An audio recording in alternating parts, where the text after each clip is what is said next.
Hello, this is Janet Michael. In addition to hosting The Valley Today each weekday at noon on the River 95.3, I also produce podcasts, and I'm excited to introduce you to a new podcast series in partnership with Lord Fairfax Community College. Having provided higher education and career training for the past half-century, LFCC is tightly interwoven into the fabric of the Northern Shenandoah Valley and Piedmont regions. Join me every week for conversations with current and former students to hear their funny and inspiring stories as we learn about their journey to higher education, the role that LFCC has played, where they are now, and where they plan to go. We'll also talk to current and former professors about their experiences and best memories of LFCC over the past 50 years. Get every single episode as they're released on our website at theriver953.com under the podcast tab, or you can subscribe for free in Apple Podcast, Google Podcast, on Spotify, Amazon Music, wherever you listen to podcasts. Just search for LFCC Stories.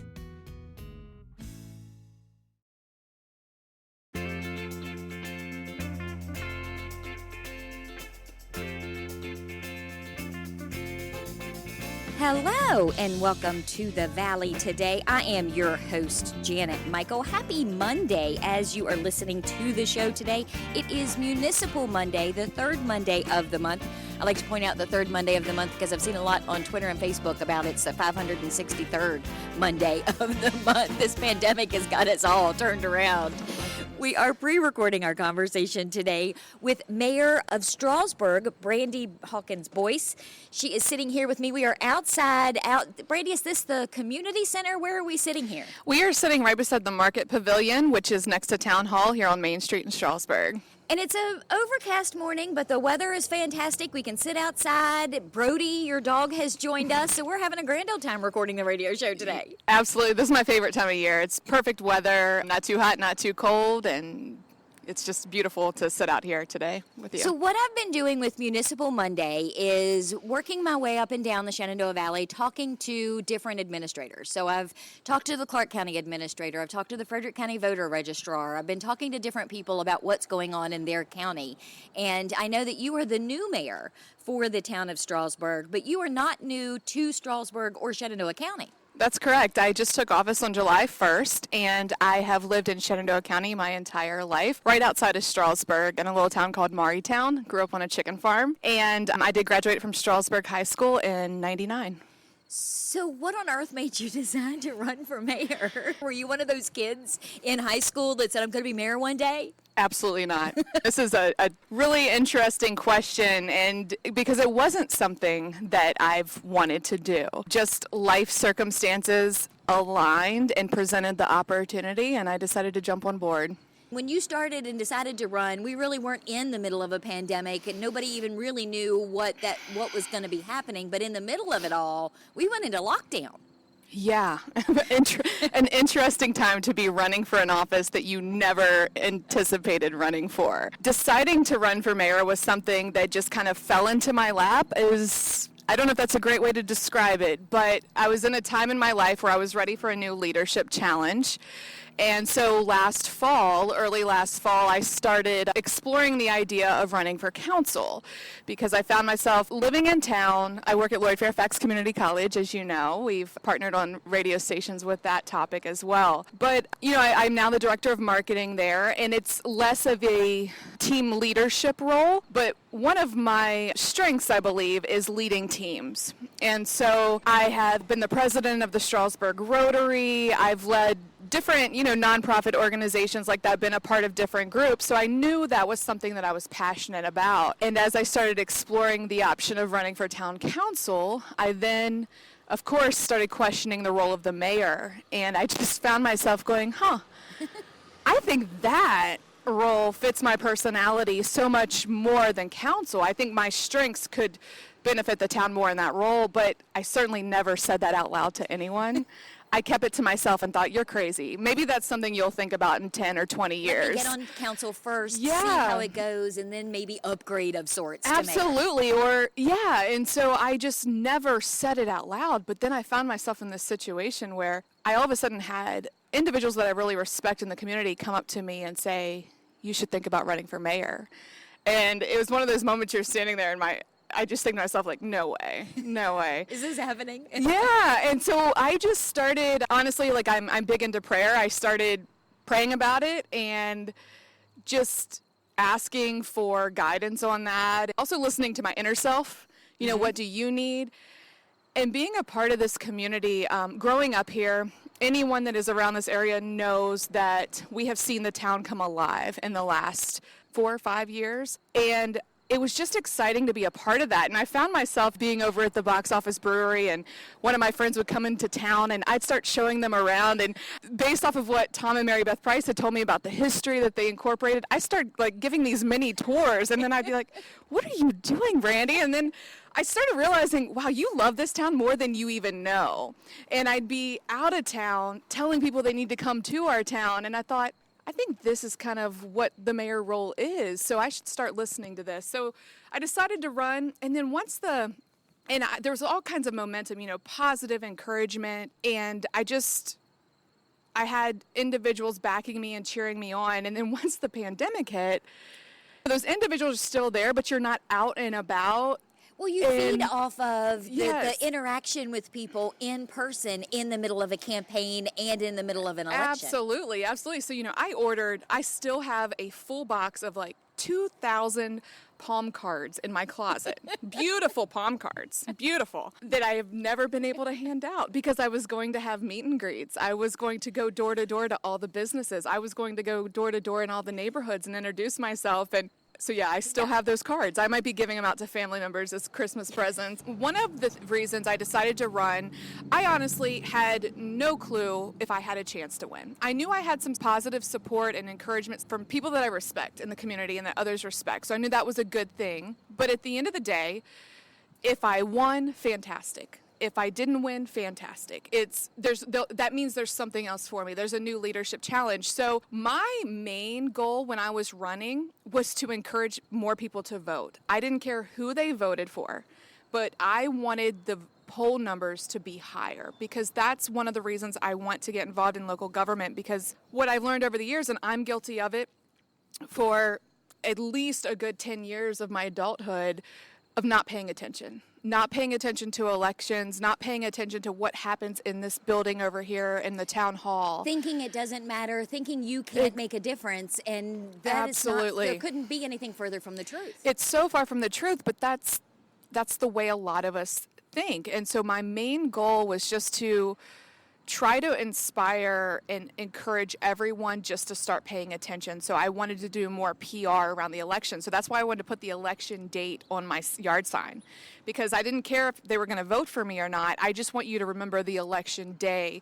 And if I decide to run again, that's going to cost me a little extra money, but that's honestly what my focus was. So as I was campaigning, even after COVID hit, I was trying to put out a lot of promo videos, trying to reach people through social media more. And we did have to cancel the meet and greets, but And I would imagine it's a little bit more difficult, too, when you're talking about putting the election date on signs and on marketing materials, because your election wasn't in November in conjunction with the national election. So people do tend to forget, if it's in the middle of May, that they have to go vote for something. Absolutely. That's a big problem with our local elections here. Is our election is in May when no one is even thinking about elections. And I believe in the past the council has considered moving it to November, but there's some pros and cons to that. And I don't know if that would be revisited again. But we did have a great turnout, a decent turnout compared to what had, conspired years before. But we also had a four-way race that was pretty interesting. I don't believe any of us really knew what was going to happen. I didn't. The night the results started coming in, and so where were you? To walk me through, oh my gosh. Paint a picture for me of election night as the results are coming in. So I had been at the polls all day. I left as soon as they closed. I went back to my house and picked up my 3 daughters, and I had borrowed my mom's truck that day. And I was like, hey, girls, get in the truck. We're going to ride around and start picking up my yard signs, because no matter if I win or not, we've got to get these things out. There's a deadline. They have to be out of yards and off of public spaces by a certain time. And I had a few days, but especially if you lose, do you really want your signs out there?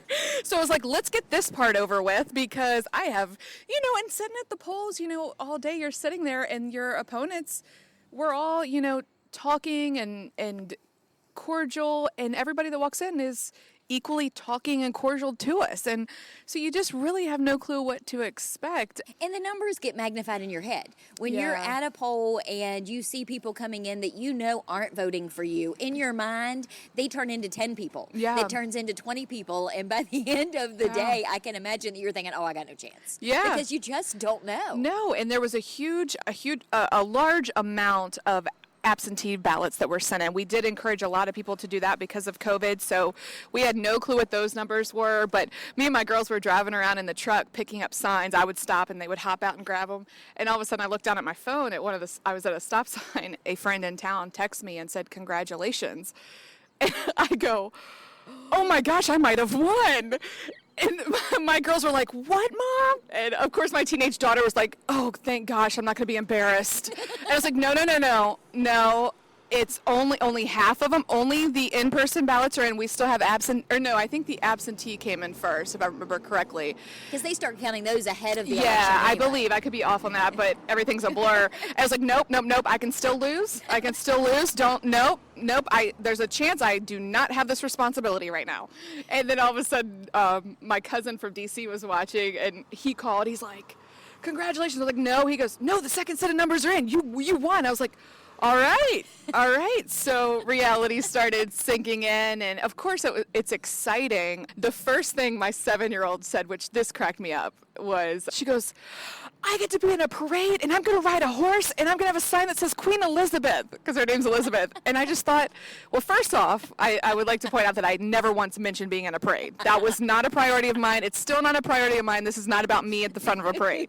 So it shocked me that the first thing she said was a parade. And she loves horses, so she is convinced she's going to be on a horse in a parade with a sign that says Queen Elizabeth because her mom's the mayor. But I don't know if that reality is going to come true, but that cracked me up. You know, what goes through kids' heads. Yes. And Lizzie is excited about the parade. Ella, the teenager's just excited that she's not going to be embarrassed at school because, and all of a sudden she's like, "Mom, I even have seniors texting me congratulating me." And I was like, all right, I'm glad I didn't embarrass your put you in a bad spot for your high school years, honey. Yeah, I had no clue. People were asking me right up till Election Day, "What do you think is going to happen?" I was like, honestly, I don't know, because obviously people are only saying positive things to my face. I could have people telling me they're going to vote for me and vote for someone completely different. Like all of us, I'm sure all four of us were in that same boat.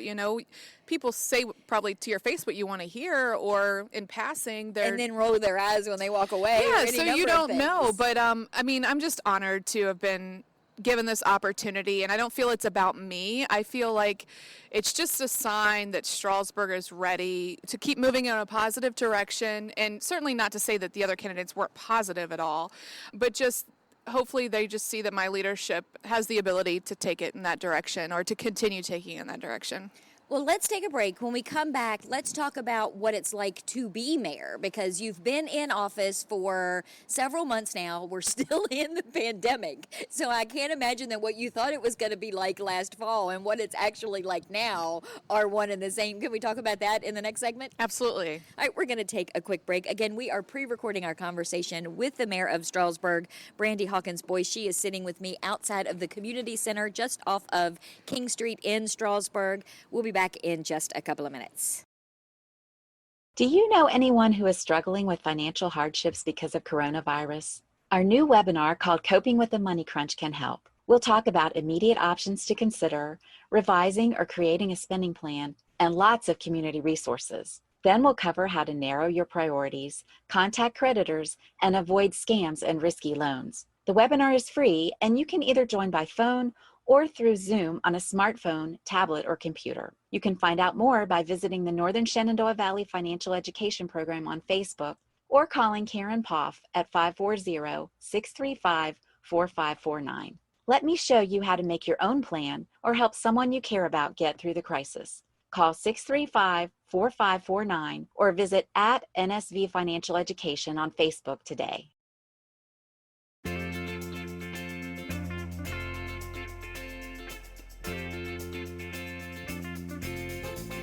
Welcome back to the Valley today. I am your host, Janet Michael. Happy Municipal Monday. As you are listening to the show today, we, however, have pre-recorded our conversation, not over Zoom.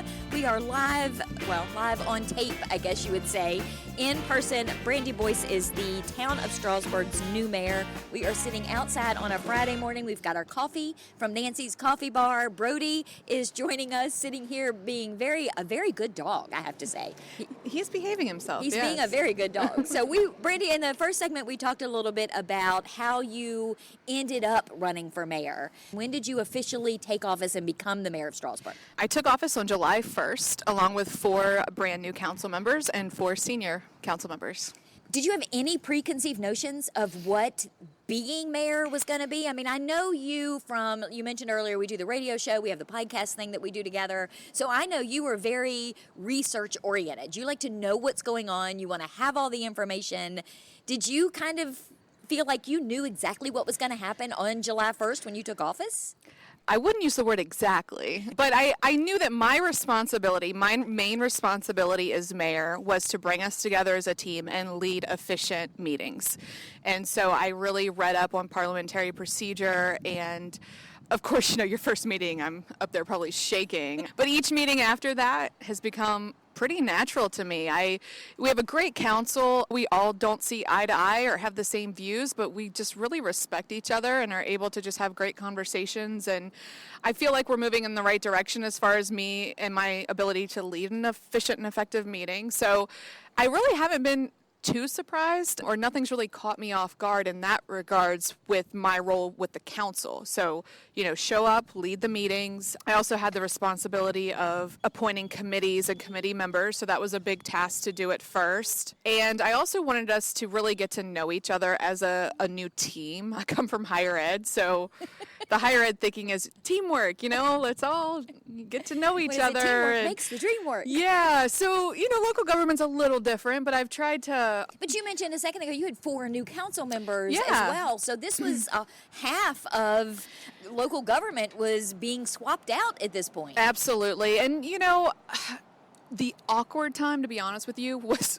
the day after election, I think was May 20th, until July 1st. It was just weird to be an elected mayor, but yet not the mayor, and the current mayor and council had a lot on their plate in that month with COVID, budgeting. They were looking at the Borden-Maury Drive expansion, which was discussions of land acquisition. They had to make decisions on whether or not to have the 4th of July celebration, whether to open the pool or not. And so it was one of those situations where, you wanted to dive in and start asking questions and meeting with people. But then I also wanted to respect the current group and not really interfere and just be more of an observer. So I, of course, attended all the meetings. I listened in via Zoom and just took notes and caught up in that time. So on July 1st, we had not really worked together as a team yet. And so we learned a lot from that process. One of the things we've asked the staff is in future elections to make sure that there is an orientation and onboarding before taking office. Good. So in an ideal world,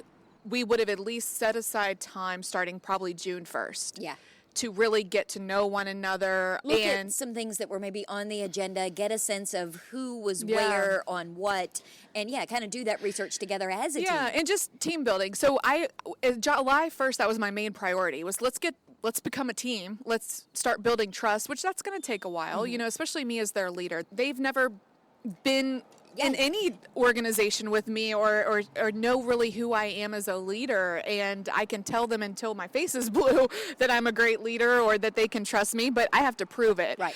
So one thing we did do is we quickly scheduled a retreat that was held on August 22nd, I believe. It was a Saturday in August, where we had Sharon Gromling from our Health in Winchester. I love Sharon.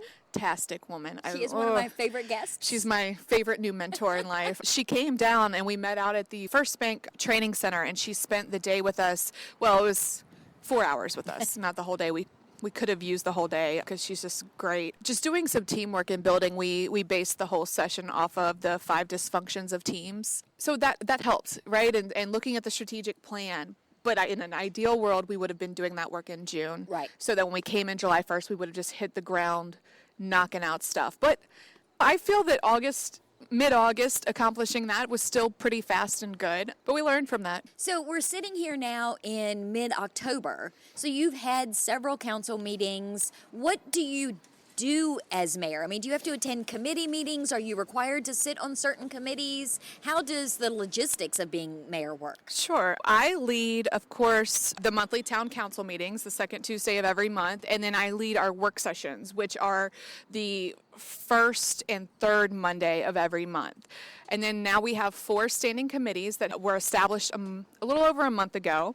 And so those 4 committees will meet each month, but they each are chaired by a council member, not myself. And I do attend those, but I attend those via Zoom, which is, technology is fantastic. Right. Oh my gosh. I mean, that's what really makes this possible for me and our council members to do, because all of us, I believe, most of us have kids.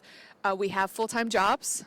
This is not a full-time job, by the way. I think some people are surprised by that. A lot of people think that this mayor position is full-time and that it's a salaried position. I'd like to point out, no. I'm proud of myself in the way that I've been able to balance all of these roles and not become stressed or it challenged me mentally. And I think that sometimes, not that we would wish this COVID to ever happen, but there's these little silver linings with improved technology, Zoom meetings. So my job at LFCC, I'm able to do almost everything that I do from remotely, home. yeah. And so it's this great balance of working on these major projects for the college and then doing something like this, where meeting you for breakfast and doing a quick interview. So my mayor role, and anyone's mayor role, is really more of the face that's representing the town. And that's if I really think about it, it could be pretty intimidating to think about, so I don't think about it too much. But it's one of those things where I am representing the town of Strasburg, so it doesn't matter where I go or what I do, I'm always representing the town of Strasburg. And so I've been proud that that has not intimidated me at all or scared me at all, because I think just naturally I'm proud of this town, and I'm okay with that. I don't have any plans to misrepresent the town in a negative way. Scandals that you're brewing up. I don't. And the one thing I'm enjoying the most is that as humans, we go through our day-to-day lives and we're in our jobs, we have our extracurricular activities, and we'll pass people on the street that, there's people I've known my entire life and I say hi to, right? And I know their name, but I've never really known them. And so there's some amazing citizens that I've just invited for coffee or lunch or to sit out here and just say, tell me about you. Tell me about, what is it like to be a citizen here in Strasburg? What are your concerns? What are you proud of? And I've loved that. I don't think I ever anticipated that I would like that so much, that these really deep conversations and getting to know people. And we do have some fantastic citizens, and this is just such a great town. Even citizens who approach me because they have a complaint. You listen to the complaint. Those sometimes are the most important citizens, because if you don't know about a problem, you can't fix a problem. No, yeah. And so it's not even a problem. It's people think, oh gosh, do you really want to get into local government? All you're going to hear is complaints. I'm kind of liking it because it opens the door to getting to know people. So tell me what you're thinking. Tell me what's wrong. Why is this an issue? Yeah. Do you have any suggestions or solutions? Yeah. And then I get to know them. And at the end of the day, I certainly am not able to fix everything, but at the end of the day, a lot of times people just want to be heard, and then I'm able to pass that information on to our fantastic staff, which that's another reason, and probably the main reason I even decided to run when I was encouraged to run, because I know we have just a really strong staff. Shout out to my favorite staff member, Olivia. I love her. She's a rock star. Yeah, just seeing, everything that they've been able to do over the last few years, it's just so encouraging. We have a fantastic police chief, Chief Sager, that his heart for community and just really connecting our law enforcement with our citizens and building that relationship is so encouraging. And our town manager, Wyatt Pearson, is very qualified and on top of it, responsive. I had someone ask me yesterday, how in the world are you balancing a full-time job and mayor? I was like, well, the mayor part's basically building relationships and meeting people, and whenever there's an issue or something that needs to be addressed, I pass it on to the town and they fix, they address it. Full-time staff that's very good at their job at your disposal. Yeah, I'm not the one that has to go fix that. I just let the town manager know, or I let the appropriate staff member know, and I just know they're going to look into it, and if they don't, I'll get another call. And so it's not that the mayor has to fix it. I'm the one that listens and, again, Facilitates. Yeah, and not to be cheesy, but my campaign slogan was bridging the gap. And I have just come back to that time and time again because it really is bridging the gap between citizens and the staff, or citizens and the council, or the council and the staff. You know, how can I be in the middle and hear both sides or connect you to the appropriate person? And I just really enjoy that role. I've enjoyed that role a lot. We have to wrap up in a minute or two, but you mentioned at the top of the show about how much Strasburg has grown and some of the really positive things that have happened in the last 5 or 6 years. What do you have on the horizon? I mean, what if, in a perfect world, what would you be telling me about a year from now? Oh, my goodness. That's a tough one. So over the last 5 years, what you can just notice from your eye, just looking around town, is, you know, improved Main Street with some businesses opening like the Box Office Brewery and our ice cream shop and the Doggery and Nancy's Coffee Bar, and then where we're sitting now with our event space and the events that the staff has put on. The council over a year ago approved a master park plan, which is extremely exciting to look at. If you go to strasburgva.com, you can type in the search box master park plan and look at it. And it's beautiful to see the work that the committee and the research firm did, listening to our citizens and finding out what's important to our citizens. And it includes improved facilities at our park, more walking paths, connecting our river walk to the other end of town. Just making our community much more walk-friendly and improving our boat ramp access. Over the next year, I think that's one of our top priorities right now. Listening into the Parks and Rec Committee the other night, we are concerned with our boat ramp access, especially, this was before COVID, but then it increased substantially after COVID hit, is the people that are using our river. And so what happens is you have a lot of people congregating down there with families picnicking, and then children swimming at the boat ramp, and then you have a lot of people on the river kayaking.